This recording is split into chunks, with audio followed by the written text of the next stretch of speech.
ele instigava a gente a pensar, poxa, será mesmo que eu achei o mesmo resultado? Se o meu colega colocou um múltiplo diferente aqui nesse ponto, será que dá certo também? Então, eu acho que foi uma pergunta que foi nesse sentido. E eu senti muito isso quando eu li ela. E eu fiquei agradecido demais de não ter usado o que falava na questão, porque eu teria que refazer basicamente as coisas ou só aceitar que eu fiz um desenvolvimento que ele não esperava, assim. Ou, né? Uma coisa que eu queria comentar sobre a pergunta agora, então. Quando você pergunta sobre o que a gente colocaria diferente, assim, não que eu discorde do que está escrito, mas se eu fosse escrever, eu colocaria o dado D como 3 hexágonos não formam um vértice e não formam um vértice, tipo, fechado. Eu não sei se isso ficou claro, mas para mim eu trocaria essa parte na hora de escrever. Então, não que eu discordo dessa, mas se eu fosse escrever, respondendo a sua pergunta, eu trocaria aquilo, eu não escreveria dessa forma. Fiz essa pergunta justamente por isso, porque em alguns momentos de análise do artigo, ela deixou em aberto. E nesse ponto, nesse experimento em específico, referente a essa atividade, ela deixou em aberto o que eu coloquei ali como garantia W, não estava específico no artigo que isso era a garantia da conclusão, ficava meio que intrínseco, vamos dizer assim. E aí, isso me gerou uma dúvida, que foi, isso é garantia ou é apoio? Entendeu? Na própria estrutura, porque um ponto importantíssimo que o artigo levanta é que nós tenhamos um bom embasamento para fazer a análise da argumentação dos alunos. Então, assim, eu não vou conseguir identificar a argumentação se eu não entender o que é argumentação. E ela se baseou profundamente nessa estrutura, e nesse caso em específico, ficou aberto essa questão da garantia. O dado D foi exatamente o que foi apontado no artigo dessa forma, muito bom seu questionamento, pensando por esse lado, realmente faz um pouco de sentido, e essa questão da garantia me gerou essa dúvida que eu estou compartilhando com vocês. Isso é garantia ou é apoio? E como a Jussara falou, isso aí com certeza é um argumento matemático válido, que é um contra-exemplo, mas assim, ainda assim, é necessário, como você disse, né, ir além, pegar esse ponto e fazer questionamentos sobre ele, né.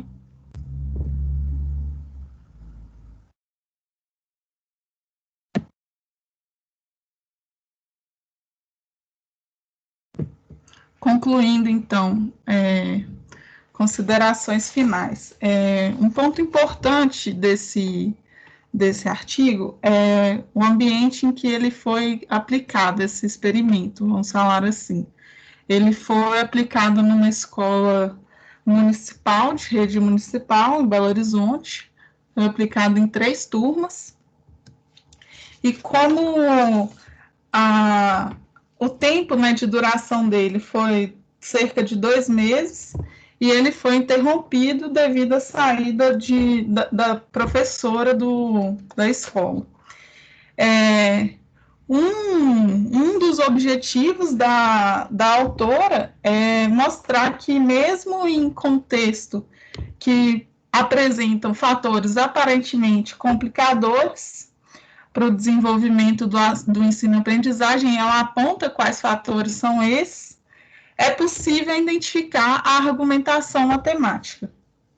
Dessa forma, como que ela fez isso? Como eu disse, eu achei que foi muito salientado nesse artigo a importância do aprofundamento teórico, no caso do professor, sobre as etapas de uma atividade de investigação e sobre a argumentação matemática. Além disso, foi preciso ter atenção aos recursos utilizados para argumentar pelos alunos, que nem sempre se manifestarão de forma discursiva, que foi o caso desse último, né? Eles fizeram por meio de um procedimento de experimento, com o barbante também, enfim. Então, a gente tem que estar bem atento ao meio que o aluno vai utilizar ali para se expressar, né? E aí ela cita que os argumentos podem ser apoiados em desenhos ou manipulação de dados numéricos, e conforme as atividades investigativas propostas, os alunos podem chegar a empregar provas e até demonstrações. E isso ocorreu durante a pesquisa. E é também um papel fundamental do professor se atentar à liderança, como que ela vai ocorrer. Ficou bem claro também que não é de uma forma vertical, é de uma forma horizontal. O aluno assume o papel principal nessa atividade, então ela não se coloca em momento nenhum à frente do aluno, ela faz pequenas intervenções quando necessário, ela cita isso. E é isso. E aí eu queria deixar uma pergunta aqui também para a gente conversar sobre, que é, em meio a essa atividade, tudo que foi necessário para ela acontecer, quantas vezes isso ocorreu na vida de vocês quanto aluno, né? E se ocorreram poucas vezes, como foi no meu caso, pouquíssimas, talvez uma que eu me recorde bem, por que disso? Qual motivo vocês acham que leva um professor, em algum momento, perder um pouquinho uma vontade, um desejo de dar uma aula como essa? E vamos nos atentar também ao fato, contexto social que foi aplicado esse artigo, aplicar o tempo que ele foi gasto para aplicar esse experimento. O que vocês imaginam que acontece e, assim, com essa disciplina, com suas vivências como educadores, o que vocês fariam diferente para daqui a 20 anos continuar aplicando uma aula dessa forma? Porque o que eu vejo, e aqui uma opinião pessoal, e já ingressando nesse debate aí, é que ocorre muitas das vezes um cansaço por parte do professor em decorrência de N situações que podem ser vistas como complicadoras, vamos falar assim.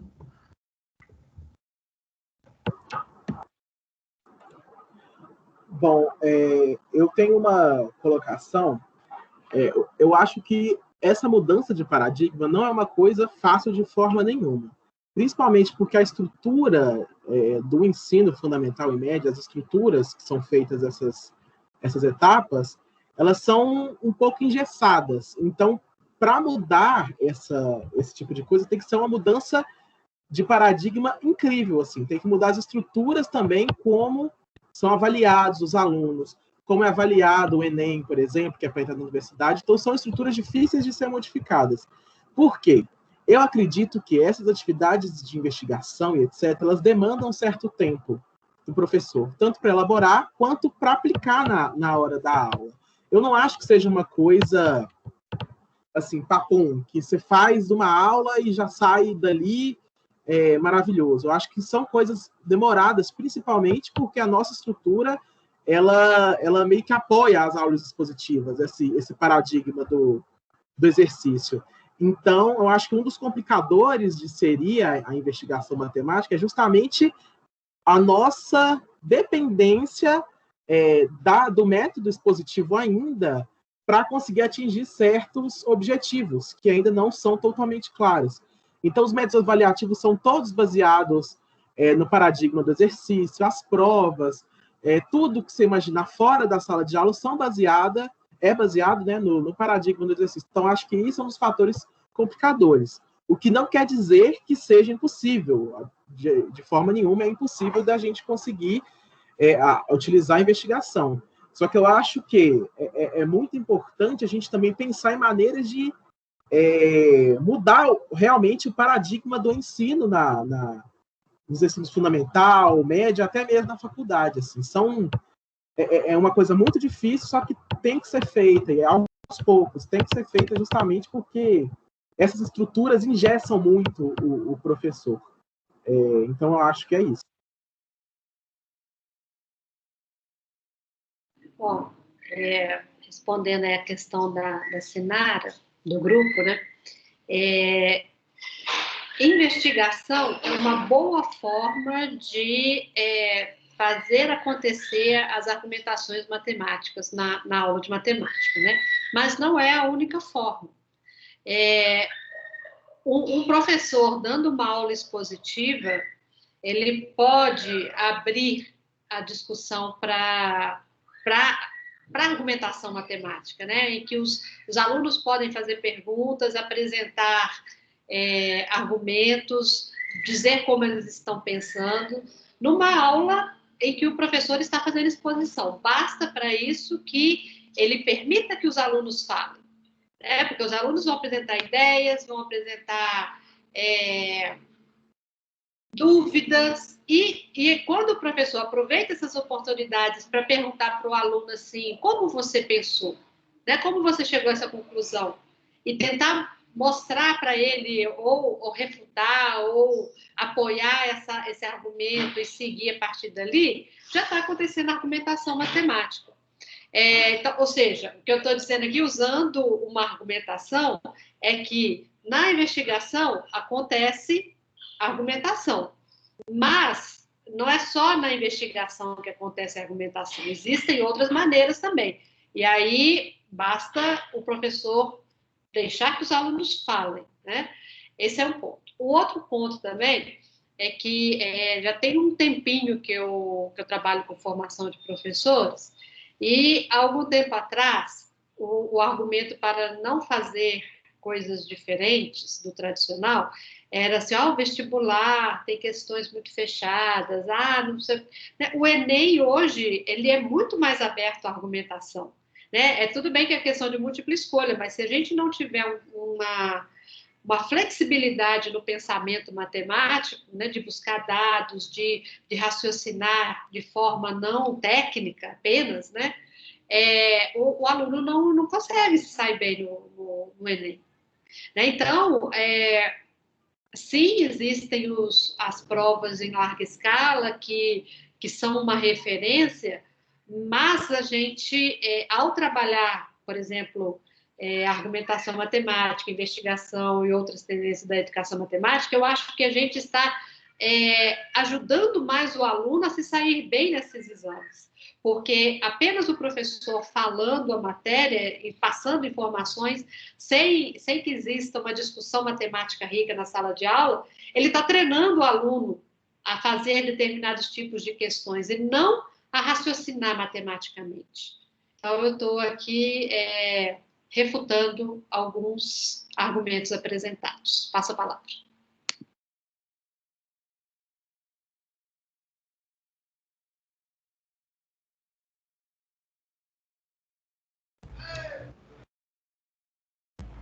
Acho que é a Camila, alguma coisa assim.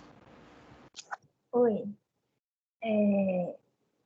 Eu, no meu estágio, que eu fiz no centro pedagógico, eu fiz com a professora Denise, ela costuma, sempre que possível, introduzir de forma investigativa alguns assuntos. E assuntos que eu nem imaginaria que dava para fazer uma investigação matemática. Mas eu sempre visualizei lá no centro pedagógico que essa estratégia é muito rica porque dá uma autonomia muito grande para os alunos.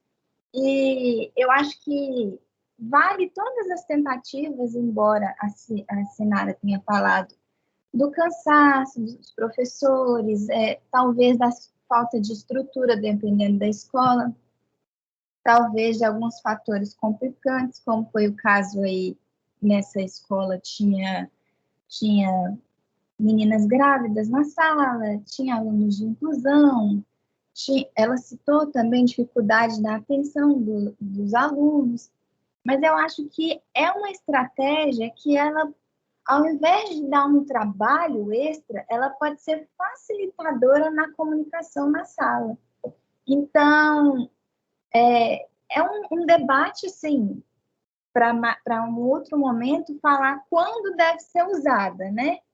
Mas eu acho que em algum momento ela deve ser usada, porque ela talvez seja, para determinados assuntos, facilitadora, ao invés de trazer um trabalho extra para o professor.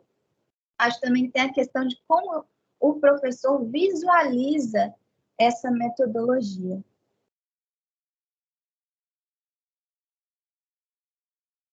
Eu passo a palavra. Bom, eu queria só trazer uma situação que eu acho legal, porque eu tenho um aluno que ele estuda para a Olimpíada de Matemática, então eu trabalho com ele nesse sentido. E assim, eu uso muito tudo que eu vejo nas aulas da educação, na faculdade. Então assim, ele é meio que minha experiênciazinha, assim, que eu faço muitas coisas. Sala de aula invertida, o método investigativo, às vezes ele elaborar trabalhos. Então é muito legal, porque o desenvolvimento dele, ele já é muito esperto, muito dedicado, é muito grande. Tanto que ele ia fazer uma prova ontem. E a gente foi ver a prova juntos, porque eu vou comentando as questões e ele já está até acostumado que eu nunca dou a resposta. Eu peço sempre para ele explicar. Mesmo estando certo, mesmo estando errado, ele sempre tem que justificar o que ele fez. E assim, é muito bom porque acontece o seguinte, às vezes a resposta está certa e o raciocínio não tá bom.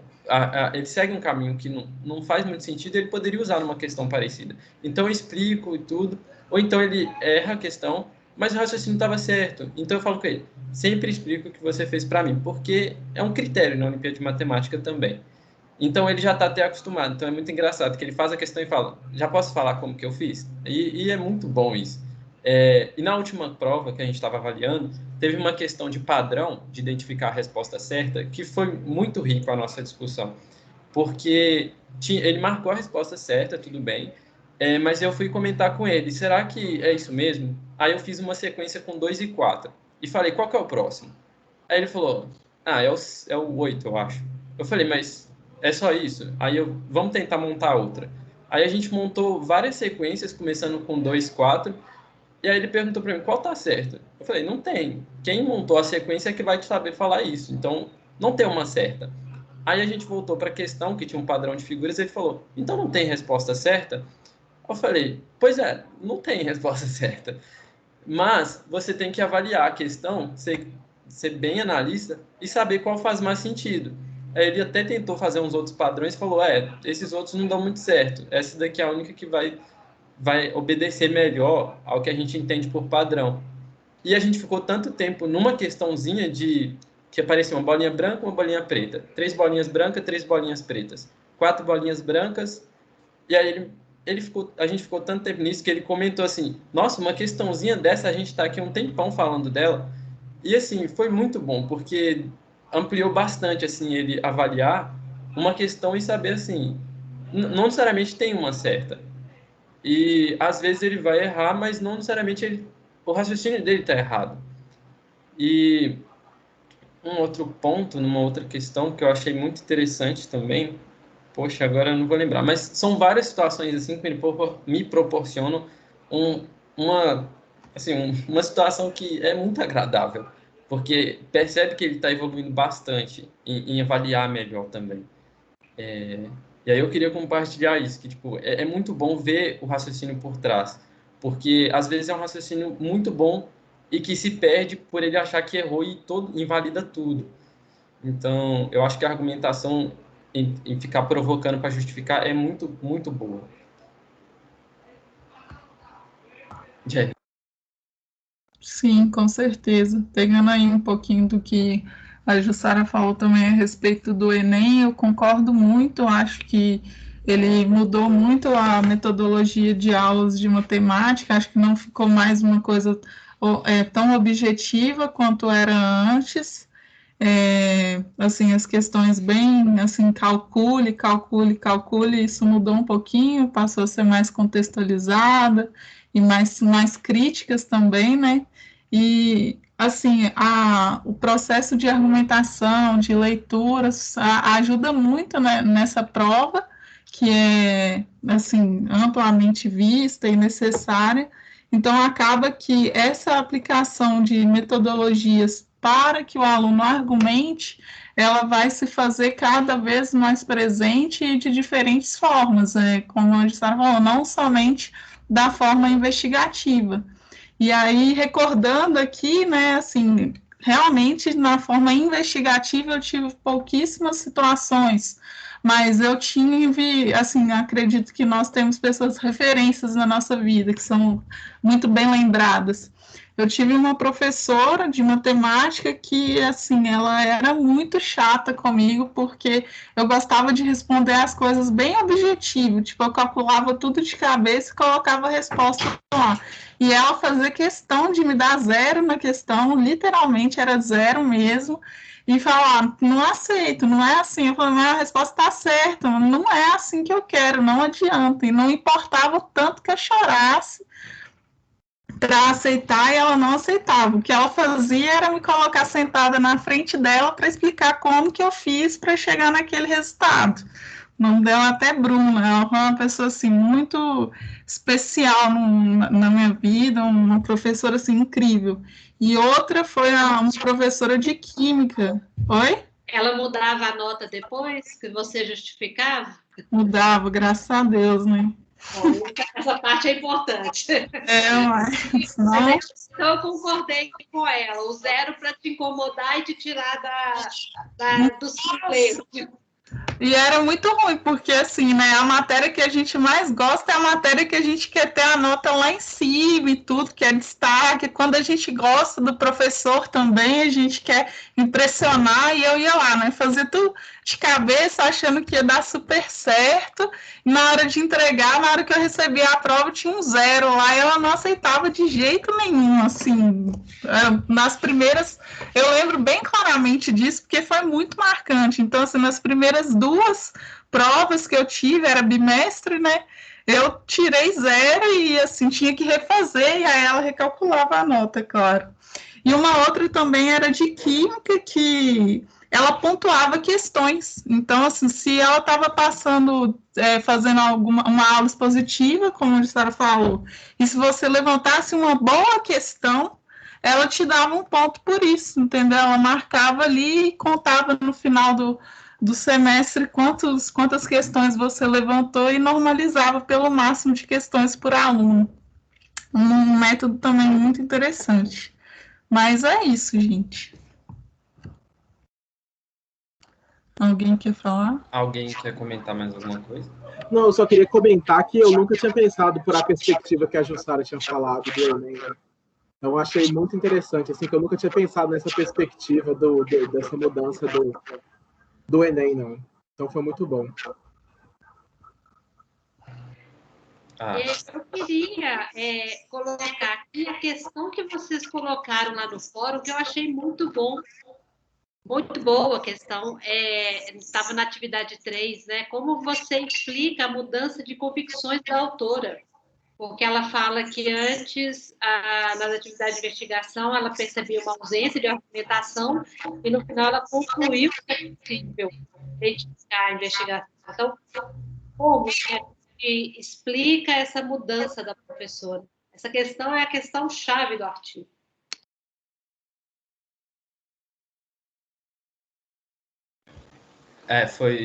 Foi bem nas discussões mesmo, a gente foi encontrando assim, porque uma pessoa tinha percebido mais uma parte e a outra a inicial. Então, assim, mas a gente tá entendendo errado o artigo?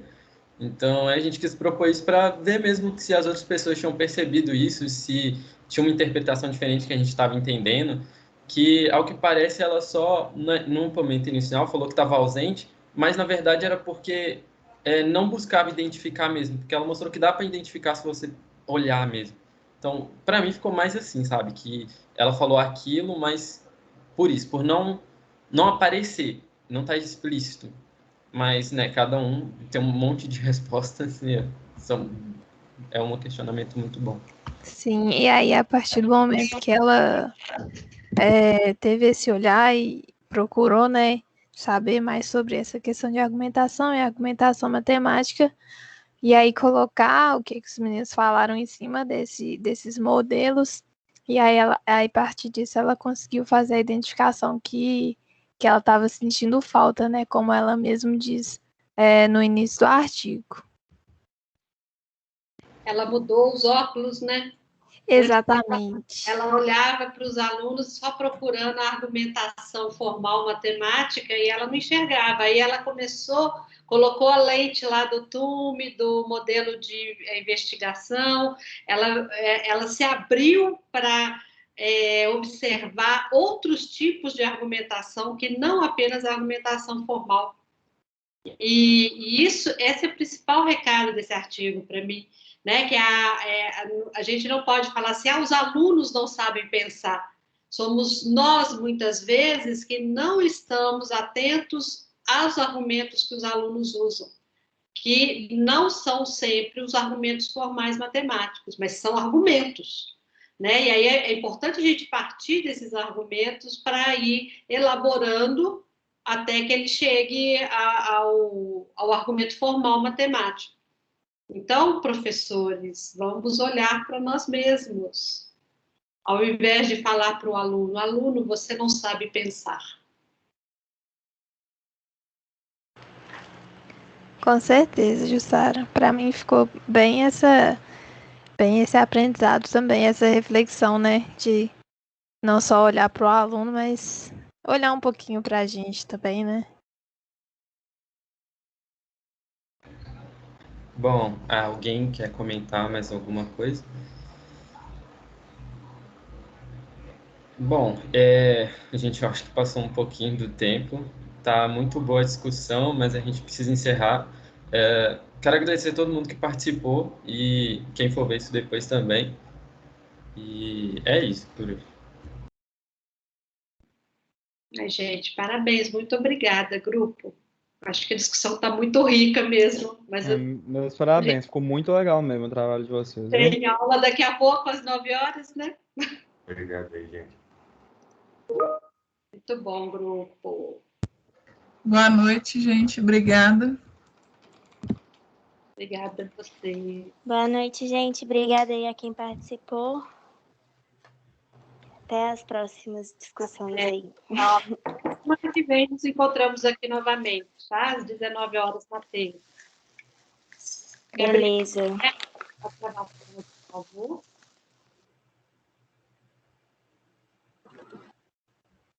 Professora, você me chamou? Sim, encerra a gravação. Eu tava esperando aí. Obrigado, vou parar assim. Obrigada, Gabriel. Muito obrigada aí